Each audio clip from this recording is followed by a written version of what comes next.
Welcome to the Dog Trainers Podcast, a podcast created by dog trainers for dog trainers or anyone who's ever fallen in love with man's best friend.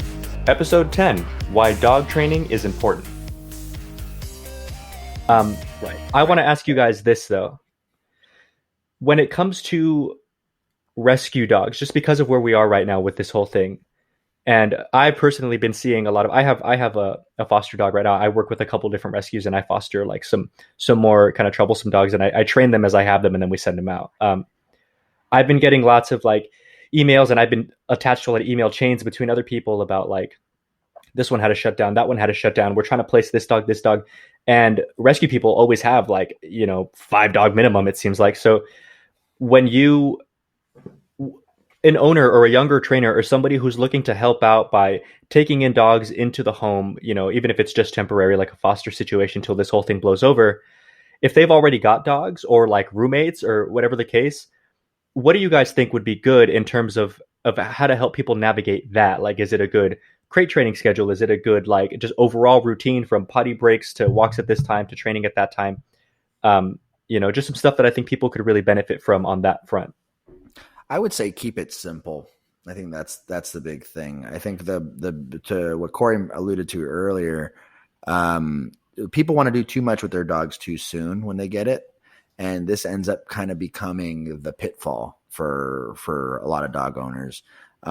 So what I learned from one of my mentors was pretty much dogs go through post-adoptive stress, right? They're in a new place, they're in a new environment. They are, they don't know you. They don't know your roommates. They don't know anything that's going on. And unfortunately, what happens is if we keep, the absence of bad behavior doesn't necessarily mean that the dog enjoys what's going on. Right. So just because the dog's not growling or tucking his tail underneath doesn't mean that the dog's not going through stress. And so, and this is across the board, and this is something we can generally say for all dogs, right? It doesn't matter how happy your dog is and how much he's wagging his tail. Your dog is receiving stress, just some dogs handle it differently, right?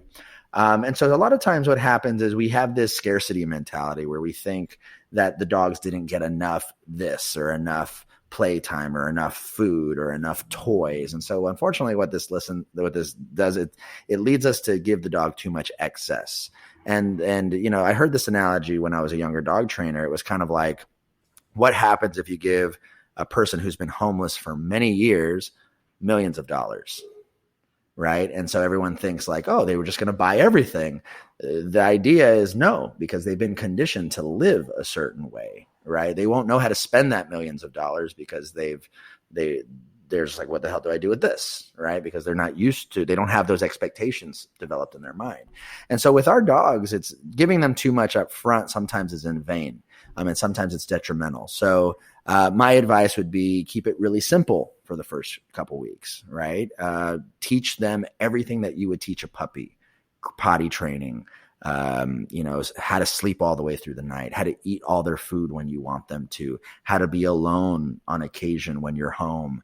And then teach them, what is acceptable behavior when you're off leash in my house or my apartment, right? So, some dogs will chew on your couch. Some dogs will bark. Some dogs will mark. Some dogs will do all these things.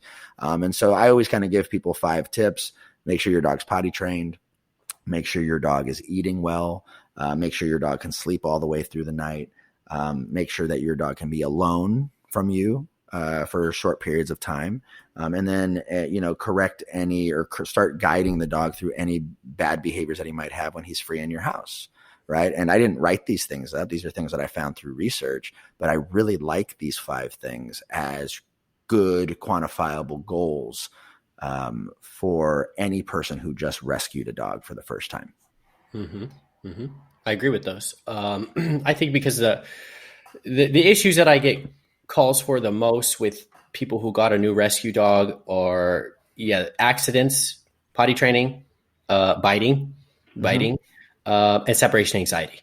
Mm-hmm. And so I think I agree with you too much too quickly, right? Mm-hmm. So you bring this new dog into your home and it has no understanding of what it's supposed to do, who its family is, and so with no strong you don't have a relationship with the dog yet.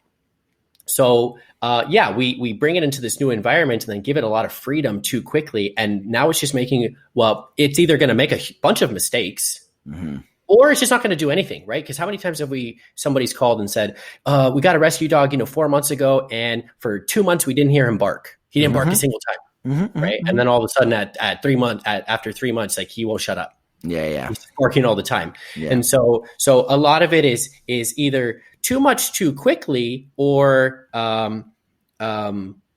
too much too, it's not either or, it's actually just too much too quickly. So I think going with what you said on those 5 points, it's like, that's just part of crate training and using your crate. Yeah, in the that's beginning. part of routine. Confinement. So it doesn't need to be a crate, but some type of confinement, which allows the dog to just experience the home that it's in without having to be in the middle of it.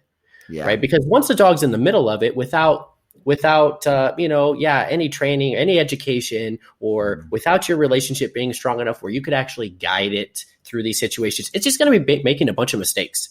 Right. And so, this is where the kids get bit, Right. And that I get calls like that just yesterday. Oh yeah, it's biting the kids. And I said, well, it's not really biting the kids because it's just a puppy. It's more mouthing. But if we use our crate a little bit more, our confinement, and we use and maybe don't give so much freedom. But I'm also Brent. You know me.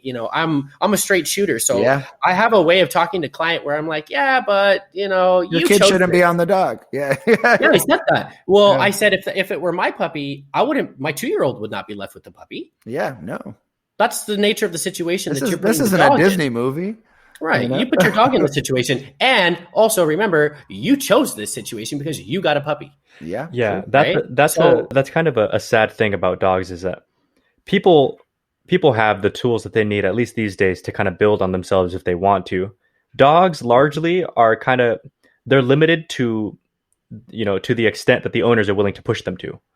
And that's not such a bad thing when we have good owners that are like willing to train their dogs and really give them what they need. But a lot of times you find like backyard dogs or, and so that's just something that I've noticed too. That's just kind of sad. And I think, you're totally right that like what we said earlier was the dog is under stress. I mean, how could you not be? Moving is stressful even for people. It's one of the most stressful things you can do, like according to like people who study, human kind of like ideals and their value systems. And it's like, they say moving is not far away in terms of stress than like losing a loved one. It sucks. Wow. Yeah. You're in a new place, new people. And for a dog, you multiply that by like, we don't even speak the same language to an extent. And, I think the whole thing about how how training dogs can be mentally draining and you can really wear yourself out. Like being that dog can be mentally draining too. And you can kind of see when the dog's like in the mood and kind of willing to engage, and you can see when they're not. And that's, I think, where routine really helps out a lot. And so it's good to understand, like, if you have a new dog and you have a 2-year-old and kids are just naturally just annoying to dogs. They just have that gift to like really bother dogs. They do. I mean, because they're young and nobody blames them, but it is what it is, right? Because I'm kind of a straight shooter too when it comes to clients. I'm like, look, man, I mean, he's 2. Like, what do you really keep them away from each other except for when you're around? And at that point, you basically have to teach them both how to behave around each other because they're both going to be around. So a lot of it stems from like you said, a good routine means not only crate training, not only potty training and meal, like trying to get a good food schedule going, but also when it's appropriate to play, when you can be loose in the house and when you're not necessarily like put away, but you don't necessarily need to be free roaming either. Like you put your dog in a downstay, put him in a place command and let him hang out. It's okay for them to learn how to be part of what's going on, but not at like the epicenter of it and really trying to like drive everything. It's okay to just like sit back and observe. And when they're done with it, when they're tired, because I know you guys have seen it, like what a tired, worn out dog looks like mentally speaking. That's when it's beneficial to put them away, because when you don't, that's when stuff tends to happen. Dog's already like over it. 2-year-old steps on his head one more time, and then it's like, and then there's an issue. So it's definitely beneficial to have that good routine so that everybody understands that we all have jobs to do. You got the dog, it's your kid, it's your dog. We expect the dog really relies on you to do certain things for them, and teach them and kind of help them out. Same thing with your kids, maybe don't put them around a brand new dog because it's just not the smartest thing to do. There are ways to introduce them. There are ways to teach the kids to be respectful. But yeah, I couldn't agree more. Thank you for listening to the Dog Trainers Podcast, a podcast created by dog trainers for dog trainers or anyone who's ever fallen in love with man's best friend. We'll see you next time.